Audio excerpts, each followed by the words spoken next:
হিজরি সনের প্রথম মাস হচ্ছে মুহররম মাস এবং আল্লাহ সুবহানাহু ওয়া তাআলা 4টি মাসকে সম্মানিত ঘোষণা করেছেন। তার মধ্যে একটি মাস হচ্ছে মুহররম মাস। এ মাসের গুরুত্বপূর্ণ আমলের মধ্যে 1 নম্বর আমল হলো যে এ মাসে বেশি বেশি নফল রোজা রাখা। এ ব্যাপারে হাদিসের মধ্যে এসেছে আফদালুস সিয়ামি বা'দা রমাদানা শাহরুল্লাহিল মুহররম। রাসূলুল্লাহ সাল্লাল্লাহু আলাইহি ওয়াসাল্লাম বলেছেন, রমাদানের পরে সর্বোত্তম নফল রোজা হচ্ছে মুহররম মাসের রোজা। অপর এক হাদিসের মধ্যে এসেছে যে রাসূলুল্লাহ সাল্লাল্লাহু আলাইহি ওয়াসাল্লামকে প্রশ্ন করা হয়েছে, ইয়া রাসূলুল্লাহ, রমাদান মাসের পরে অন্য কোন মাসে আমরা রোজা রাখবো? রাসূলুল্লাহ সাল্লাল্লাহু আলাইহি ওয়াসাল্লাম বলেছেন, ইন কুনতা সাইমান বা'দা শাহরি রমাদান ফাসুমিল মুহররম ফাইন্নাহু শাহরুল্লাহ। যদি তুমি রমাদানের পরে অন্য কোন মাসে রোজা রাখতে চাও তাহলে মুহররম মাসে রোজা রাখো, কারণ এটা হচ্ছে আল্লাহ তাআলার মাস। তাই অন্যান্য মাসের থেকে মুহররম মাসে নফল রোজা রাখা শ্রেষ্ঠ এবং সর্বোত্তম। তাই আমরা চেষ্টা করব মুহররম মাসে বেশি বেশি নফল রোজা রাখা। 2 নম্বর আমল হচ্ছে মুহররম মাসের 10ই মুহররম আশুরার রোজা রাখা।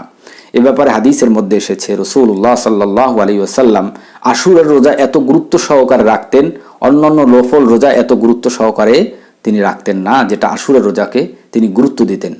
এভাবে হাদিসে আশুরার ফজিলত সম্পর্কে রাসূলুল্লাহ সাল্লাল্লাহু আলাইহি ওয়াসাল্লাম বলেছেন, সিয়ামু ইয়াউমি আশুরা ইন্নী আহতাসিবু আলাল্লাহি আইয়ুকাফিরাস সানাতাল্লাতী ক্বাবলা।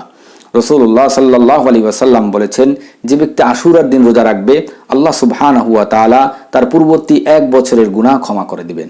তো আশুরার রোজা আমরা 2টি রাখবো, কারণ রাসূলুল্লাহ সাল্লাল্লাহু আলাইহি ওয়াসাল্লাম ইহুদিদের বিপরীত আমল করতে বলেছিলেন। আশুরার দিন ইহুদিরাও রোজা রাখতো। এজন্য রাসূলুল্লাহ সাল্লাল্লাহু আলাইহি ওয়াসাল্লাম বলেছেন যে তোমরা কি করো, আশুরার রোজা রাখো এবং ইহুদিদের খেলাফ করো, ইহুদিদের বিপরীত আমল করো। ইহুদিরা যেহেতু 10ই মুহররম রোজা রাখে, তোমরা তার আগের দিন একটা রাখো অথবা 10ই মুহররমের পরের দিন তোমরা একটা রোজা রেখে তাদের বিপরীত আমল করো, তাদের সাথে যেন তোমাদের সাদৃশ্য না হয়। এজন্য আমরা 9ই মুহররম এবং 10ই মুহররম রোজা রাখবো অথবা 10ই মুহররম 11 মুহররম রোজা রাখবো।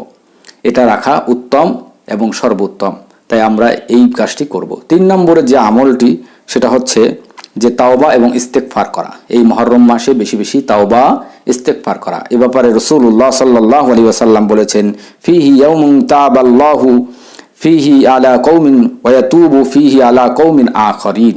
আল্লাহ সুবহানাহু ওয়া তাআলা এই মাসের কোনো একদিনে এক জাতিকে আল্লাহ তাআলা কি করেছেন, তওবা কবুল করেছেন এবং অসংখ্য জাতিকে এই মাসে আল্লাহ সুবহানাহু ওয়া তাআলা ওই দিনে কি করবেন, অসংখ্য তওবা কবুল করবেন। এই মাসে একটা দিন আছে যেই দিনে এক জাতিরকে কি করেছেন, আল্লাহ তওবা কবুল করেছেন এবং অসংখ্য জাতির তওবাকে আল্লাহ কবুল করবেন। তাই আমরা এই মাসে বেশি বেশি তাওবা ইস্তেগফার করব, আল্লাহর কাছে ক্ষমা চাইব।